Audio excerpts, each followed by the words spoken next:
आज हम बात करेंगे जम्मू और कश्मीर रियासत के बारे में। जम्मू और कश्मीर भारतीय रियासत थी। यह 1846 से 1947 तक भारत में ब्रिटिश राज के दौरान भी एक रियासत रही। इस रियासत की स्थापना प्रथम आंग्ला सिख युद्ध के बाद हुई, जब ईस्ट इंडिया कंपनी ने अपने द्वारा सिखों से जीते गए कश्मीर घाटी, जम्मू, लद्दाख और गिलगित बाल्टिस्तान को 75 लाख रुपए में जम्मू के महाराजा गुलाब सिंह को बेच दिया था। आज़ाद होता भारत। जब भारत आज़ाद हो रहा था तब ब्रिटिश राज ने सभी मौजूदा रियासतों और राजतंत्रों के सामने पेशकश की कि वह भौगोलिक स्थितियों के लिहाज से भारत और पाकिस्तान में से किसी एक में अपना विलय कर ले। तब जम्मू और कश्मीर के महाराजा हरि सिंह ने स्वाधीनता की घोषणा कर दी। यानी उनका कहना था कि ना तो हम भारत में जुड़ेंगे और न ही पाकिस्तान में, बल्कि अपनी स्वतंत्र पहचान बनाकर रहेंगे। हालांकि उसके बाद ऐसी स्थितियां पैदा हुईं कि उन्हें कश्मीर का भारत में विलय करना पड़ा। महाराजा हरि सिंह 1925 में कश्मीर की गद्दी पर बैठे थे। वह अपना अधिकांश समय बम्बई के रेस कोर्स में और अपनी रियासत के बड़े जंगलों में शिकार करते हुए बिताया करते थे। कश्मीर में तब उनके सबसे बड़े विरोधी शेख मोहम्मद अब्दुल्ला थे। अब्दुल्ला का जन्म शॉल बेचने वाले एक व्यापारी के घर में हुआ था। उन्होंने अलीगढ़ विश्वविद्यालय से एमएससी की पढ़ाई की। पढ़ने में कुशाग्र होने के साथ साथ वह शानदार वक्ता भी थे। उन्हें अपनी बात तर्कों तथ्यों के साथ रखनी आती थी। शेख मोहम्मद अब्दुल्ला ने पहले प्राइवेट स्कूल में अध्यापक की नौकरी की, फिर सियासत में कूद पड़े। उनका कहना था कि इस सूबे में मुसलमानों के साथ भेदभाव वाला सलूक क्यों हो रहा है, बहुसंख्यक होते हुए वह नौकरी और दूसरी बातों में पीछे क्यों हैं। 1932 में उन्होंने महाराजा के खिलाफ बढ़ रहे असंतोष को आवाज़ देने के लिए ऑल जम्मू कश्मीर मुस्लिम कॉन्फ्रेंस का गठन किया। 6 साल के बाद उन्होंने इसका नाम बदलकर नेशनल कॉन्फ्रेंस रख दिया। इसमें हिंदू और सिख समुदाय के लोग भी शामिल होने लगे। इसी समय शेख अब्दुल्ला ने जवाहरलाल नेहरू से भी नज़दीकी बढ़ाई। दोनों मुस्लिम और हिंदू एकता और समाजवाद में एक मत थे। कांग्रेस और नेशनल कॉन्फ्रेंस में नज़दीकियां होने लगी। 1940 के दशक में शेख अब्दुल्ला कश्मीर के सबसे लोकप्रिय नेता बन चुके थे। कई बार वह जेल में और जेल से बाहर रहे। आज़ादी से पहले अब्दुल्ला ने कश्मीर में राजतंत्र की जगह प्रजातंत्र लाने के लिए आंदोलन शुरू किया। हरि सिंह का स्वतंत्र होने का विचार। महाराजा हरि सिंह के मन में स्वतंत्र होने का विचार जड़ें बना चुका था। वह कांग्रेस को नहीं मानते थे, इसलिए भारत में शामिल होने के बारे में भी सोच नहीं सकते थे। लेकिन अगर वह पाकिस्तान में शामिल हो जाते तो उनके हिंदू राजवंश का सूरज अस्त हो जाता। सितंबर 1947 के आसपास खबरें मिलने लगी कि पाकिस्तान बड़ी संख्या में कश्मीर में घुसपैठियों को भेजना चाहता है। इसी बीच 25 सितंबर 1947 को महाराजा ने शेख मोहम्मद अब्दुल्ला को जेल से रिहा कर दिया।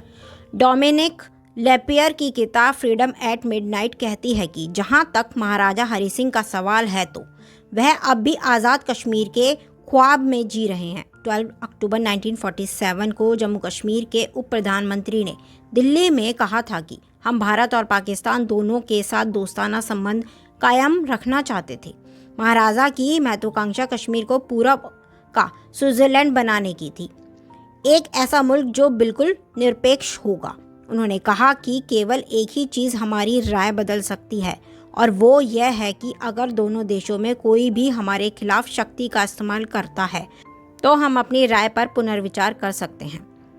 कबायलियों का हमला। इन शब्दों के बोले जाने के केवल 2 हफ्ते बाद ही हजारों हथियारबंद कबायलियों ने राज्य पर उत्तर दिशा से हमला कर दिया। 22 अक्टूबर को वह उत्तर पश्चिमी सीमा प्रांत और कश्मीर के बीच की सरहद को पार कर गए और तेजी से राजधानी श्रीनगर की ओर बढ़ने लगे। इन हमलावरों में ज़्यादातर पठान थे जो उस इलाके से आए थे जो अब पाकिस्तान का हिस्सा बन गया था। इन कबायली विद्रोहियों ने बारामूला में अपना उत्पात मचाया, लूटपाट की और महिलाओं और लड़कियों से दुष्कर्म किया। हरि सिंह की भारत से गुहार। वीपी मेनन ने अपनी किताब पॉलिटिक्स इंटीग्रेशन ऑफ इंडिया में लिखा। 24 अक्टूबर को महाराजा ने भारत सरकार को सैनिक सहायता का संदेश भेजा। अगले दिन दिल्ली में भारत की सुरक्षा समिति की बैठक हुई। वीपी मेनन को जहाज से तुरंत श्रीनगर रवाना किया गया। उन्होंने श्रीनगर में महाराजा से मुलाकात करने के बाद उन्हें हमलावरों से सुरक्षित जम्मू जाने की सलाह दी। नेहरू पाकिस्तान के कबालियों से मुकाबले के लिए भारतीय सेना को फौरन कश्मीर भेजना चाहते थे। लॉर्ड माउंटबेटन ने उन्हें ऐसा करने से मना कर दिया। उन्होंने महाराजा से पहले विलय के कागजों पर दस्तखत करने की सलाह दी। उनका साफ कहना था कि बिना कानूनी विलय के वह ब्रिटिश अफसरों को भारतीय सेना के साथ नहीं जाने देंगे। 26 अक्टूबर को वीपी मेनन को जम्मू में महाराजा के पास फिर से भेजा गया। वहां मेनन ने उनसे विलय पत्र पर दस्तखत करवाए और दिल्ली आ गए।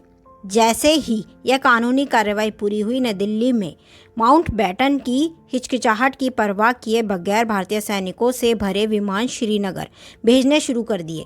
तब तक हमलावर श्रीनगर से कुछ ही दूर पर रह गए थे।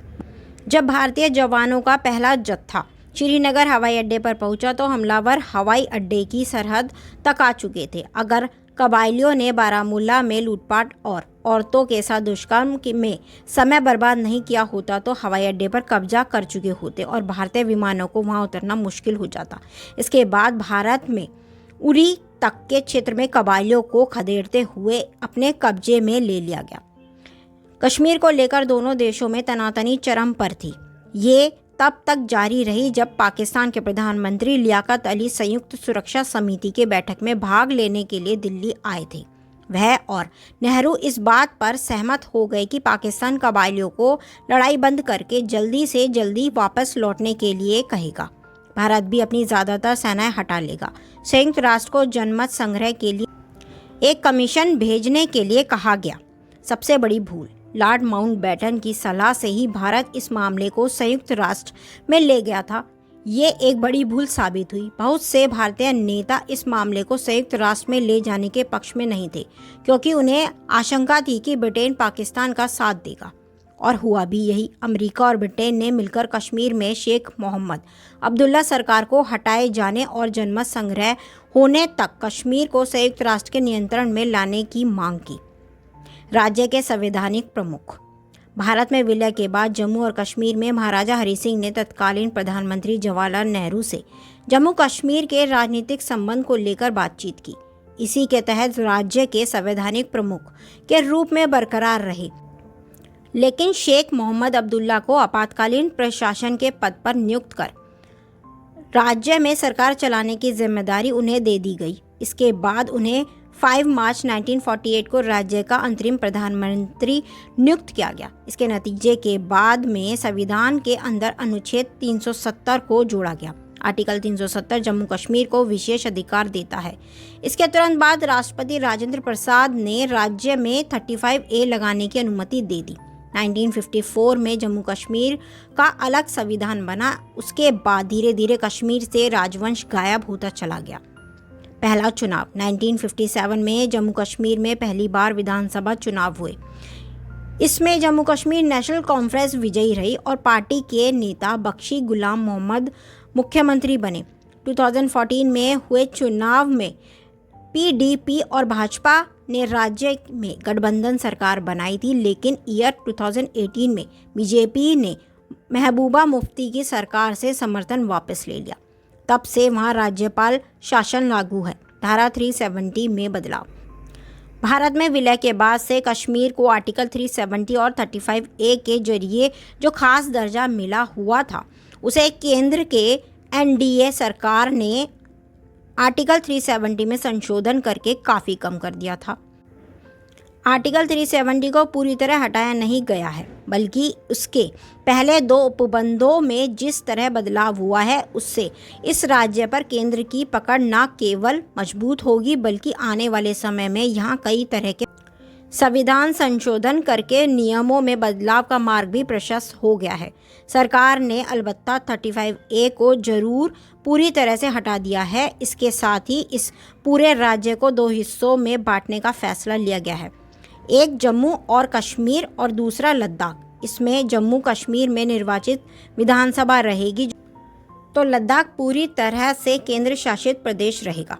आपको हमारी वीडियो कैसी लगी कमेंट कर हमसे शेयर जरूर करें और इस टॉपिक के बारे में अपनी राय हमसे कमेंट बॉक्स में शेयर जरूर करें। Thanks for watching. हमारे चैनल को लाइक कीजिए, शेयर कीजिए, सब्सक्राइब कीजिए।